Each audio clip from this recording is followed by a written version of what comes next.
Hi, my name is Dustin Miles with Momentum Multifamily. I'm excited to have Doug here today. So Doug, I'll kind of, you hand the baton over to you, but I would love to learn more about you and just if you wouldn't mind kind of giving a little bit of background, and we'll go from there. Sure. Thanks for having me, Dustin, on your podcast here. Douglas Escobar. I go by Doug or Douglas, either way. Okay. Um, I'm an LP by nature, a limited partner, and I have a background in insurance. I'm a global claims executive role for the last 17 years. Basically, I manage risk, assess risk, mitigate risk across multiple markets across the globe. So those underwriting and risk mitigation are part of my DNA. So that's those skills have served me well in what I do today, what I've been doing for the last 10 years. Okay. So having said that, I come from El Salvador. I was born and raised in El Salvador. That's my native country. I came to the States when I was 17 years old, went straight to Oh, wow. university, graduated. I have family already here, so I decided to pursue my career and my life in the States. The rest of history, that's 45 years, 44 years later, I'm here talking to you. So that's who I am so far. So any questions that you want to ask about my trajectory, I'm happy to expand on it. Awesome. Yeah, sounds good. Yeah, I think it's yeah, super interesting that your background is insurance and kind of risk mitigation and all that. I'm sure that helps helps a lot just the way you view things and kind of that lens that you have. Um yeah, I guess would love to just kind of, maybe kind of go back in time a little bit to your first deal and what that looked like. And I know for me, I mean, I didn't hear about multifamily. I didn't know normal people could invest in multifamily. I thought you had to be, ultra rich or you're a big company or something like that. So yeah, I'd love to just, hear about your first deal and what that looked like. Yep. So let just go a little bit back in time. I started in real estate back in 1998. Hmm. So single family homes, like a lot of us started in single family homes. I had that dream Oh, of wow. building a big portfolio for retirement, right? So Hmm. I purchased about 12, 15 homes in about 4 year, 5 year period. And obviously using the no down, no money techniques at that time. So those infomercials that you used to watch every Oh, day. yeah. So that got me inspired. And it did work. It did work. Yeah. Uh, Sold that portfolio in '07, not because I wanted to sell them. It's just Yeah. because I had a mentor who actually advised me to sell those properties because of the cycle. He has seen cycles before. Yeah. Um, Wow. in my Good timing. strategy, it was Yeah. great timing. My strategy was to, buy and hold that, right? To get that Hmm. retirement money 15 years later or whatever. So disappointed, but in hindsight, that probably the best move I did because I was able to cash out on the equity that I had on those things and carry me forward. I had a mortgage business after that. Okay. I continued to do, land trusts, taking titles over, foreclosure bailouts, and I did all that kind of stuff. In 2007, 2008, I was invited to uh, work with this global multinational insurance company because I had a very unique experience from past life that they were interested in. And we have, we're in the middle of the great financial crisis. So Yeah. Wow. um, I was in the subprime market. So obviously that was gone. So I had two choices: either reinvent myself and go into the regular A class rating people, right? Prime candidates, or get into a job. My, when you're on your own, you learn to hustle, right? I mean, Hmm. I didn't want to go back to work for corporate America anyway. But I spoke to my wife at that time, and you do what your boss told you to do, right? She Yep. says, go and get a job, and then we'll figure Yep. it out. That's what I did. Don't regret that move. It was, it served me well. 17 years in the business. I Wow. developed some skills that I did not have which was the risk assessment, risk mitigation, Hmm. underwriting, due diligence. Because that's basically insurance. That's what they do, right? Yep. I mean, they're in the business to insure risk. So, so I learned all that, and obviously, I climbed the ladder, global roles, made a lot of money. What led me into multifamily? And there is a story why I'm saying all this is back in 2014, we started to get into corporate restructuring, layoff, and stuff like that. Although I was not impacted, I left on my own terms last year, but I Uh-huh. saw a lot of friends and colleagues how they were being laid off and being devastated because they didn't know what they were going to do the next 12 months, right? So, Right. so that was a wake up call for me. I needed to find a way to control my destiny, or at least, build the path forward and not be fully dependent on my W-2 as the only source of income. And I knew real estate, a single Yep. family home, and I didn't want to go back to that. So that led me to go and look into multifamily, researching on the internet, what's up, all these words at the time. And I connected with a friend who was in multifamily, and he actually said, you should look into this. And I had the same myth of, well, that's a lot of money. How can Yeah. I buy it? I mean, I don't know anything about it, right? And what I did is basically I just went and learned everything I needed to learn about it. I got into a mentoring group, um, study it, learn to underwrite it from the asset class perspective. Mm. I added my own due diligence as I things were coming together from my insurance experience and in the new asset class and some type of investment that we're doing. So in 2015, I made my first deal.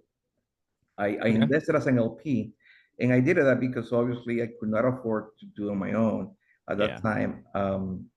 Uh, I started to invest one deal at a time, right? Um, I would say that I lucked that a little bit on the first deal because 2 years later that deal was flipped, sold, make some decent money. Uh, um, so that kind of got me inspired. Yeah. You're like, So I like this. I like this, and Yeah. in getting those quarterly distributions was, my mind was just going about 1,000, Hmm. miles per minute to say, basically it's like printing money, right? If I do this many deals, you can start adding up every quarter, right? That's assuming it's a happy path, Yeah. right? So, and you know that there's never a straight line. So I started to do that. And because we were facing a lot of layoff and corporate restructuring, I also built a very robust safety net. Mm. I was never, we were never big spenders. We always lived Yeah. within our means, no restrictions, but we didn't exaggerate either. So we have plenty to put aside and do that. And just another parenthesis there. One of the reasons I look into this, the long term, is I have read a white paper back in the days uh, that for every $100,000 you make, it would take you 12 months to land a job that will pay you that. So if you were making 300 grand at that time, you can think, man, I said, well, 36 months. I say, I can't last 36 months with no money. Well, even Yeah. if they give you a severance package, you will never get that kind of money. So that Wow. really was the urgency that I had. So I started to build that. Like I said, I was a little bit lucky in the sense that I was not impacted. I always landed better in the restructuring Yep. aspect, but I knew it was a matter of time. I knew that sooner or later we could hit the door, and that never happened. It gave me the time I needed. So I built passive income.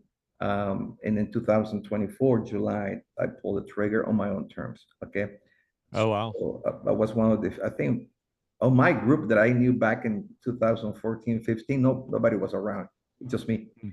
But I had a global role, so I had a much wider reach in terms of responsibilities. So that's my first deal. Got me the inspiration to. I saw a sort of a printing money formula type. Okay, Yeah. in a happy path. And I say that because it's never a straight line. That's you after Right. 10 years of investing, you get your curveballs. Okay. Yeah. Yeah, absolutely. I know I've had plenty of mine.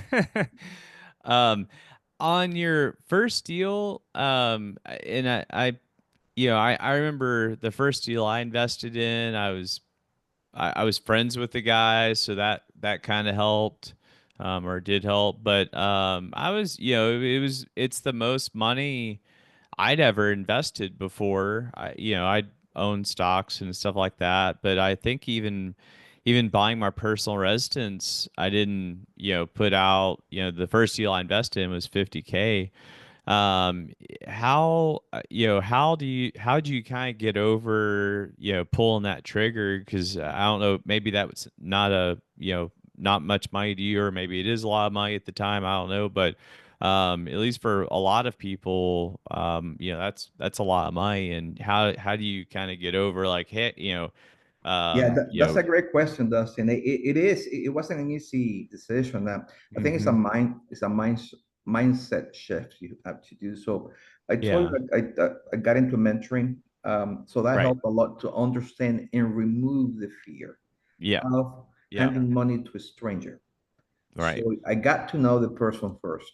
It was not my first encountering handling the money. okay, yeah, So that was that, it was what was part of the mentoring group that I invested with that group, which made me feel more comfortable because I knew right, um, the investment thesis. okay, Okay, they had a great track record. yep, They've been battle tested in different areas. So again, it made me feel comfortable, but it's still, handing 50 grand on your first yeah. deal for the first time. And you got to talk to your wife about that, all right? It's not something that you're just gonna, right? And Yeah. it doesn't, the 50K does not disappear out of the bank out of the blue, right? So Yeah. Yeah. so it was a mindset. Sometimes you just gotta make that leap of faith. And Yep. and Yep. I just, I closed the eyes. I had to convince my wife. I said, here, this is why.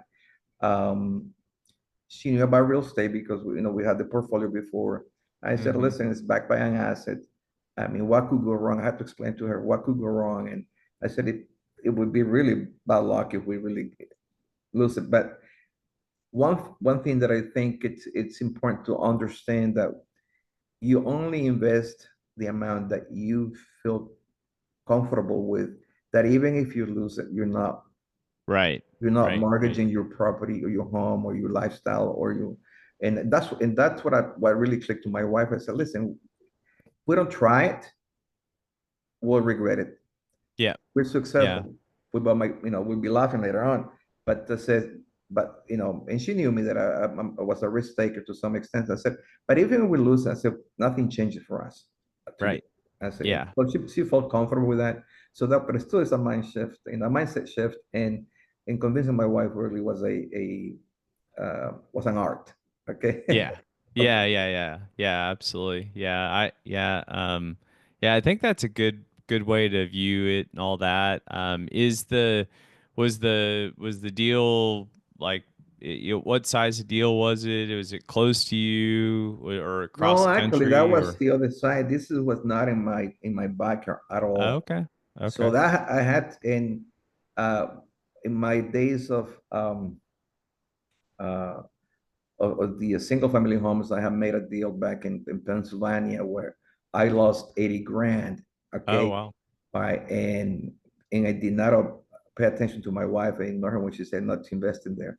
And and when I say 80 grand, I recovered some of that money, but it was an 80K lesson, okay, at the end of the day. So Right. when I explained to my wife that we were investing outside of Florida, because I'm from Fort Lauderdale, Florida, Mm-hmm. she said, well, you didn't. And the first question she asked, but you haven't learned your first lesson, have you? And says, Mm. well, the Yeah. difference here is, I said, is I'm not operating the deal. We Right. got some experts, subject matter experts that are local, that they know their area, they got all their properties there, they got a property Yep. management, as opposed to the single family home that I tried to get done. And and I felt miserably. So I used some of those lessons learned at that time and apply here in this particular deal. And we have the subject matter experts taking care of. Yeah. So again, she felt more comfortable with that when I explained that People were not new. They had more property there. I mean, I didn't have to fly 2 hours away, 3 hours. Right, I right, said, I see, yeah. that's the whole thing about building passive income. I said, it's about, you know, you do the work up front and your due diligence process. I said, I'm sure Res says that, we can make mistakes, but unless you try, you will never know. Yeah, yeah, yeah, absolutely. Yeah. I know I mean I invest passively in things other than multifamily and oil and gas, for instance. And I've learned stuff about oil and gas over the years and all that, but I'm not an expert at all. I kind of similar to what you did. I get to know folks, and I tend to kind of dip my toes in the water a little bit, and then if it looks, if everything's kind of checking out and all that, then maybe I'll continue kind of investing with them. But but at the end of the day, it's you can do all this homework and all, and it's kind of a leap of faith, and at some point you gotta pull the trigger or not. So, but that's great. I'm glad that worked out for you guys, and especially having a deal that maybe didn't go so well. That was out of state for you guys to still kind of take another swing. Swing at a deal that's out of state and all that away from you guys. So good for you guys. So. Yeah, that was a great experience. So the first deal, obviously we're talking now, almost like, 10 years forward, Hmm. I have Yeah. invested in over 2,000 doors now, Oh right? wow. And continue to invest every year, at least one deal at a time. If not two, but that's just one deal. So, but when you've been investing like myself, I've been for the last 10 years, uh, there's some lessons learned as well. You learn because not always is a happy path. So every Yeah. time you learn, you get stronger. Like your underwriting and your due diligence. I think I've been, like I said, fortunate enough that I have had some challenges, Hmm. but they have, they're the few. It's not been the majority, so which is good. Right. Right. What over the years, because you're in a lot of deals. Over the years, what does that look like in terms of any changes you've kind of made, or lessons you've kind of learned to, like, okay, I need this box to be checked before I move forward on any other deal. Any things that you've kind of learned? Yeah, so I'm gonna be very straightforward. The first deal, even though I had the mentoring and I felt comfortable because I was with the mentoring, so I almost Mhm. took it for granted, the operator, Mm. which is was I loved that, but I really knew them. So when you ask me today what is my number one, what I looking at deal, it's not the deal itself, it's who is behind the deal. The Mm-hmm. operator. To me, the operator is the risk, not the assets, not Yeah. the property, Yeah. not the deal. Okay, and I look at their track record, their Hmm. adversities and failures, number of full cycles they have had, um, and then only then, and what makes it different, because there are many operators out there and good ones too. Hmm. Um, so what makes them different? Once I done the potential criminal backgrounds, I done it, or if I know enough investors that I work with them, I might just consult with them, and sometimes like that's more important than anything else. Okay, Yep. um, but I check on that. Then some of the other metrics that I look at that is uh, I invest with operators that are basically local Mm. expert Yeah. operators in their backyard. There have to be vertically integrated. Um, as a guiding rule, right? If they're not, then I need to know how they're upsetting the risk of not being one, Mm. right? I'm not close-minded, but it has to be a very compelling offsetting or mitigating factor that they have. Um, I try to avoid floating debt. Mm. There is Yeah. a good case for floating debt even in today's times.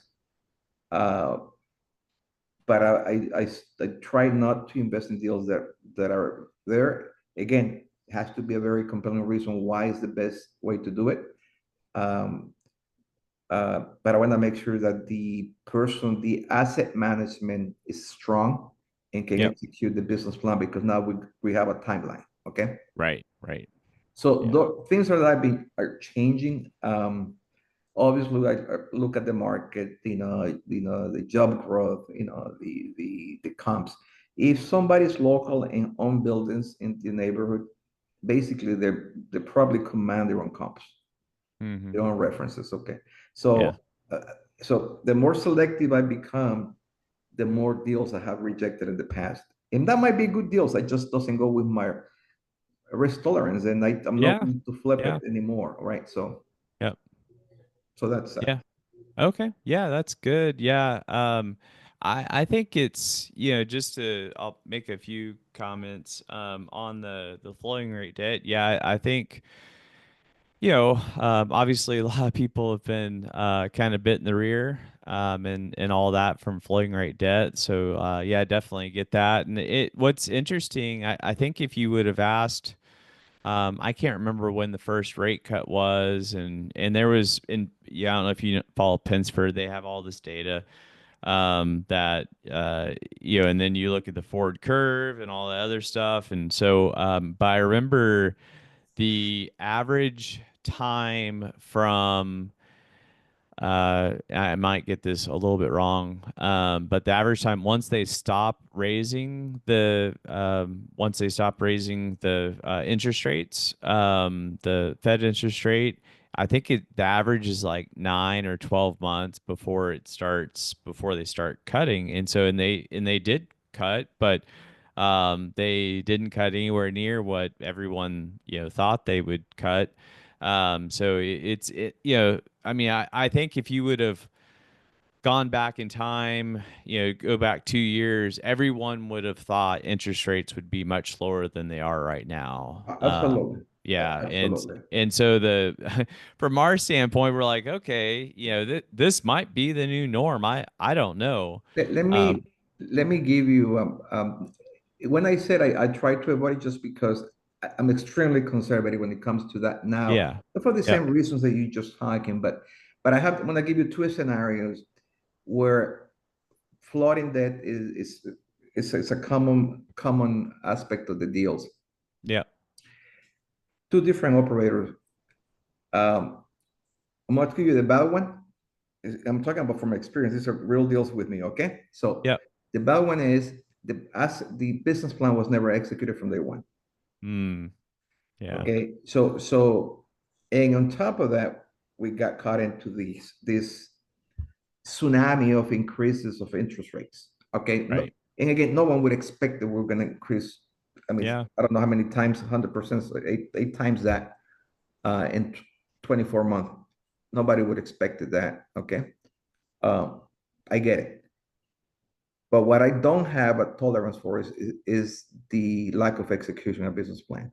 So to right, me, that's what I'm telling you, the asset management aspect is the driver or is the mm-hmm, driving force behind the successful execution. I can deal with the debt structure. I'm going right, to give you now the good example, the same scenario, the same challenges when it comes to the debt structure, yep, right? Interest rate, floating debt, come in. The big difference is these people executed their business plan to the T. mm-hmm. Oh Okay. wow, So they still have the issue with shortfall in the debt service, but they have 92% occupancy by that's the great. time they're trying to refi, but Yeah, they couldn't because simply there was no way to make it happen. yep, The yep, lender yep, had no choice but to work with the operator because they yeah, couldn't get anybody else that could do it better to start with. yeah, I yeah, mean, it was maxed out. They did some modification. They extended it. They defer some of the payments. It's gonna take a while to get that money, yep, but I'm confident now that's gonna happen. It's just about sitting in that one. But yeah, here's the difference. Now we are in capital preservation mode, right? yep, And this is what a good operator can do. The debt structure, I can feel it. That, like you said, nobody could imagine, that you're gonna be sure, doing this. you know, 24 months, this would have gone the way it went. That's fine. But that's a big difference between one and the other. Yep. So that was very, that's asset management is one that I do not compromise. Yeah. Yeah. No, that's great. Yeah, that's a really good point. And you know, the guys that did the business plan, like you said, the lender, most lenders don't want to take the deal over, They don't. and so it's like, hey, these guys are doing a good job. They're 90+% occupied. Let's work with them because they're everybody's in a tough spot, right? So, but the guys that are maybe the the race started and they just never left the gate. You got it um right. Yep. there's I mean, from a lender's perspective, it's like, what have you guys been doing? So Yep. yeah, that's a great point though. And in the guys that are well occupied, not execute, they've done, within their control, they've done everything that they could do to put the deal in a good position. And it sounds like they're doing a great job. So Yeah, kudos they, to they them. deliver what So they promised to the bank and their mhm. business. I mean, they did. Yeah, Interest rates. that's So the great. bank says, listen, this is something out of everybody's control, Yep. but they can work, right? They don't want to take, like you said, they don't want to take the property. They don't want to bring a third party to run it. That they don't know how they're going to perform. They know already that the operator is a great operator, is performing Yep. it, right? It just they're just timing it to the moment that there's a little bit of drop in the rates, Yep. so they can basically take out the loan out and get the new one in and be over with, right? Yeah, I mean, those guys have options, whereas the other guys probably don't. So, You don't. You're right. yeah, that's well, good. I'm glad to, really glad to hear about the guys that are operating well. The ones that because I know a lot of people, oh, foreclosures, and there have been some, but I feel like the guys that have been foreclosed on, at least kind of earlier in this whole process, those were the guys that were not operating well at all. Or there were a few people that didn't buy rate caps, and then Oh yeah, worse. they they got hosed pretty quickly. But for the most part, I mean, if you were like to your point, if you were operating well, and there's some instances out there where even they were operating well and all that, the bank lenders wouldn't work with them for some reason.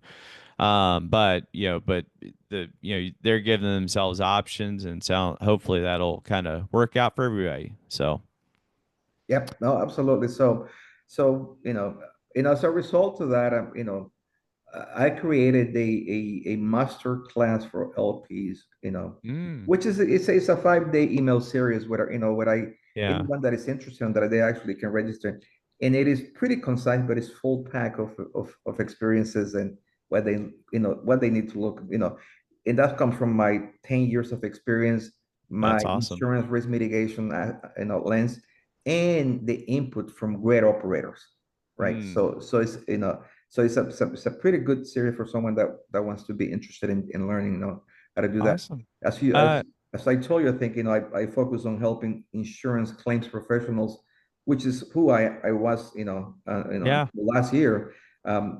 Basically, how to break away from their W-2 dependency, right? By yeah. investing in real estate and other cash flowing assets.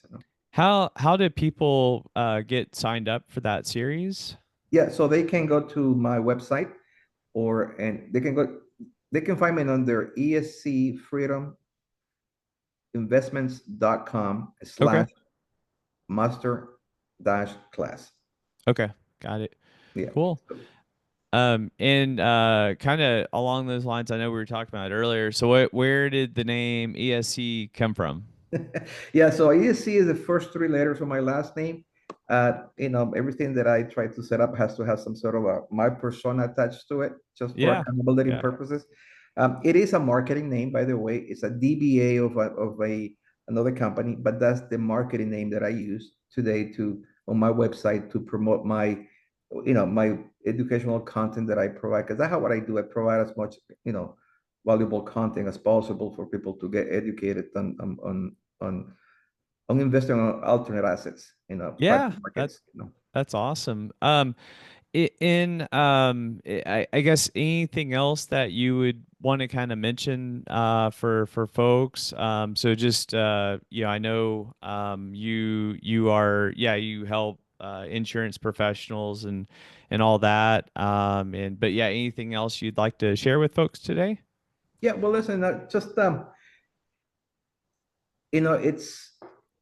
it's not a dream; it's a possibility to break away from your W-2, right? Hmm. And it's not about replacing your income. You could, Yep. but it's about replacing your expenses Yeah. more than anything else. And you can continue to live your life and do other things. And it's about getting freedom, but freedom is not about being financially, not, obviously you want to be financially independent, but it's about spending time on things that matter the most to you. So, Yep. you know, get into it, don't depend on one single source of income. That should not be an option. I mean, Yeah. if you can see last week, Microsoft just laid off 6,000 people. Hmm. Hmm. Insurance companies are laying off people. Yep. So no one is exempt from that. You Yep. know, Yep. and now we got the rise of AI, Hmm. right? Of artificial intelligence. I mean, it's disrupting the markets, and so we got to learn how to use it. But some of the tasks that are performed, some of these professionals will be replaced Yeah. just because it will improve the bottom line of the company. There's no buts and if, you know. Yeah, absolutely. Yeah. I mean, I know, I used to, I was a engineer for a defense contractor for many years, and depending upon who was in office, budgets would go down or go up or whatever. And so I went through, many, different situations where I was very close to, getting the pink slip, per se. And, I think, more than anything, just I mean, some people love their jobs and all that, and that's awesome, and I hope folks do, because I mean, you spend so much of your life, so much of your time, on that. But I think it's really important to have some sort of safety net. To your point, Doug, just you never know, because you can't really control. I mean, you can control somewhat, but at some point, you may not be able to control, your employment situation and all that. And so having that, that extra income coming in could really, help things, just, be a lot smoother, and just less stress and all that, for the future. So, That's exactly what you said. Let's stress. I told my colleagues and friends that because I'm still I'm in contact with them.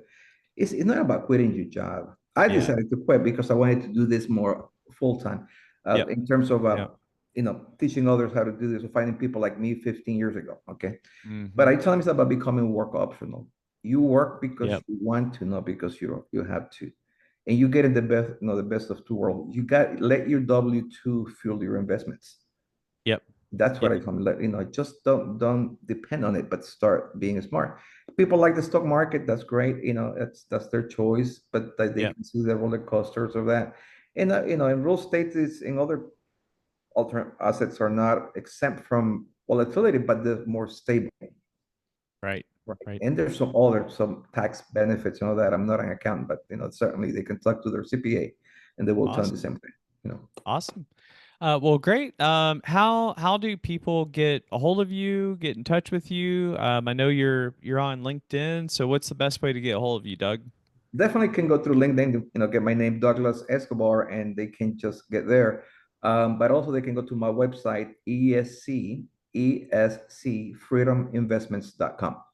Awesome. Well, sounds great. Well, great seeing you again. Really appreciate your time, and hope you have a great day. Thank you, Dustin. We'll be in touch, okay? All right. See you, Doug. Bye. Bye-bye.